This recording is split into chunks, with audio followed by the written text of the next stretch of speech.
खुलुमबाय।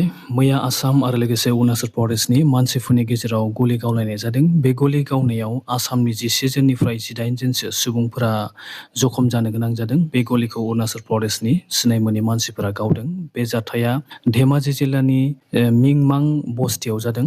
बे गामिया अरुणाचल प्रदेश खाथियाव दङ। माने जोंनि आसामनि बे गामिया। मिथिनो मोननाय बायदिब्ला अरुणाचल प्रदेशनि मानसिफोरा आसामनि हाखौ दखल खालामनानै लादोंमोन। बेखौ समाधान खालामनो थाखाय बे ओनसोलनि आसामनि मानसिफोर आरो लोगोसे अरुणाचल प्रदेशनि मानसिफोरा मेल खुंदोंमोन। बे समावनो अरुणाचल प्रदेशनि मानसिफोरा भिडिअ खालामदोंमोन आरो बेखौ आसामनि मानसिफोरा भिडिअ खालामनो नाङा होननानै बुंनायावनो नांलायनाय जायो।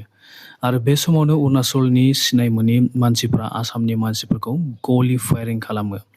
आरो बे गलि फायारिं खालामनायाव 11 जननिफ्राय 18 जनसो आसामनि मानसिफ्रा जखम जानो गोनां जायो। दा जखम जानाय सुबुंफोरखौ हस्पिटालाव ट्रिटमेन्ट खालामगासिनो दङ। बे जाथायखौ मिथिनाय लोगो लोगोनो आसाम पुलिसा थांनानै जाथायखौ कन्ट्रल खालामनो हायो। आरो लोगोसे आसामनि chief minister doctor Himanta Biswa Sharma बिथाङा बुंदोंदि आसामनि 1 इन्सिबो हाखौ अरुणाचल प्रदेशनो हगारा होननानै हिमन्त बिथाङा मैया बुंदों। हिमन्त बिथांनि सरकारा बेखौ लानानै दा इनभेस्टिगेसन खालामगासिनो दङ। बे जाथायखौ लानानै अरुणाचलनि रावखौबो दासिमबो एरेस्ट खालामनो हायाखै होननानै जोङो मिथिनो मोनदों। मैया साउथ आमेरिकानि कलम्बियायाव 7.4 मेगनिटिउडनि बांग्रिं फैदोंमोन आरो बे बांग्रिंजों 124 जन सुबुंफोरा थैनो गोनां जाबाय आरो 620 जन सुबुंफोरा जखम जानो गोनां जादों आरो लोगोसे गोबां बिल्डिंफोराबो बायबाय होननानै जोङो मिथिनो मोनदों। इन्डिया आरो लोगोसे चाइना हादोरनि गेजेराव दावराव जानायखौ जों नुनो मोनदों। मानोना अरुणाचल प्रदेशखौ चाइना हादोरा गावसोरनि होनना बुंनानै लायो। नाथाय इन्डिया हादोराबो बुंदोंदि अरुणाचल प्रदेशआ इन्डियानिसो होननानै बुंदों।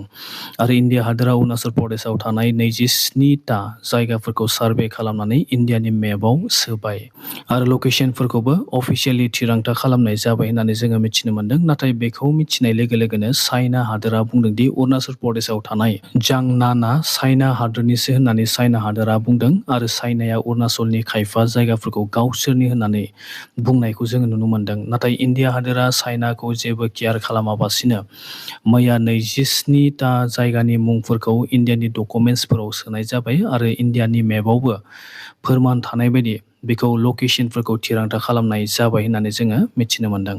मैया गुवाहाटीनि दिसपुर एरियायाव गासै सोलेरनि फालांगि खालामग्रा 4 सुबुंफोरखौ पुलिसा एरेस्ट खालामबाय। 4नि मादाव 2 हौवा मानसि आरो 2 आइजोफोर।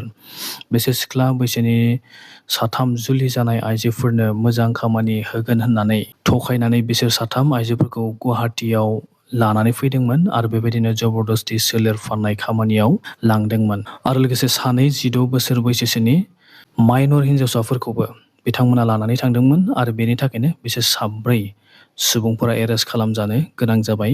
दिनैनि सानाव गोरलैयैनो गोरिब न'खरनि आइजो आरो लोगोसे सिख्लाफोरखौ कम्पानियाव खामानि सोना होगोन होनथिनानै सोलेर फाननाय खामानियावसो बाहायो। बेनिखायनो गामि ओनसोलनि गोरिब न'खरनि जुलि जानाय आइजो आरो लोगोसे सिख्लाफोरखौ सहराव थाहैनाय खायफा मानसिफ्रा टारगेट खालामो। बेनिफ्राय साबधान जानो नांगौ आरो लोगोसे गाव गावनि हौवाफोराबो नोजोर होनो नांगौ। जोंनि इन्डिया हादराव दा इयुथफोरा बिजेपिनि हेंथा धरना खालामनायफोरखौ जों दा नुनो मोनगासिनो दङ। बेखौ लानानै आरएसएसनि लिडारफ्रा इयुथफोरनि जे समयसा बेखौ लानानै बिजेपिजों सावरायनो नागिरदों।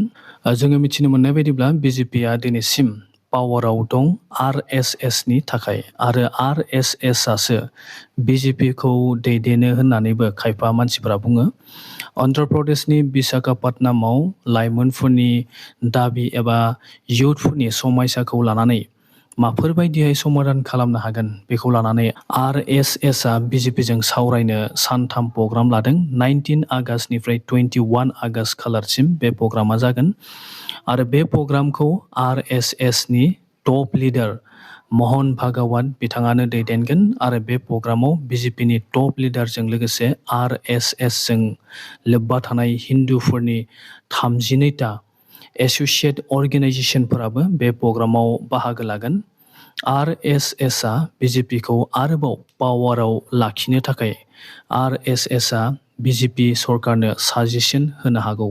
2027 मायथाइनि सेन्सासखौ लानानै बाथौनि लिडारफ्रा थांनाय समाव गासैबो बर'फोरा धोरोमखौ बाथौ लिरनो नांगौ होननानै ख्रिस्टियान ब्रह्म बयखौबो खावलायदोंमोन। बाथौ धोरोमनि नेमफोरखौ मोजां मोनैनि थाखाय बाथौखौ नागारनानै इसोरनि लामाखौ मोननो थाखाय बर'फोरा खृष्टियान धोरोम लाबाय, ब्रह्म धोरोम लाबाय आरो बिथांमोनखौ बाथौ लिरनो नांगौ होननानै बाथौनि लिडारफोरा फार्स्ट टाइम ससियेल मिडियायाव फोसावदोंमोन आरो बेखौ लानानै खृष्टियान एबा ब्रह्मफोरा जेबो फोसावाखैमोन। नाथाय बाथौनि लिडारफोरा बाथौ लिरनो नांगौ होननानै बुंबाय थानायखाय ब्रह्मफोरा बाथौ लिरा होननानै अफिसियेलि फोसावनायखौ जोङो नुनो मोनदों आरो लोगोसे ब्रह्म धोरोम लाग्राफोरा बाथौ लिरनो नाङा होननानै फोसावनायनि उनाव दा बर' खृष्टियानफोराबो बाथौ लिरा होननानै फोसावनायखौ जोङो नुनो मोनदों। बेबायदि बुंनाय लोगो लोगोनो बेखौ लानानै दुलाराय बाथौ धोरोमनि जेनेरेल सेक्रेटारि गणेश दैमारि बिथाङा बुंदोंदि बेखौ लानानै खृष्टियान एबा ब्रह्म धोरोमफोरा ससियेल मिडियायाव फोसावनो गोनांथि गैयामोन होननानै बिथाङा बुंदों।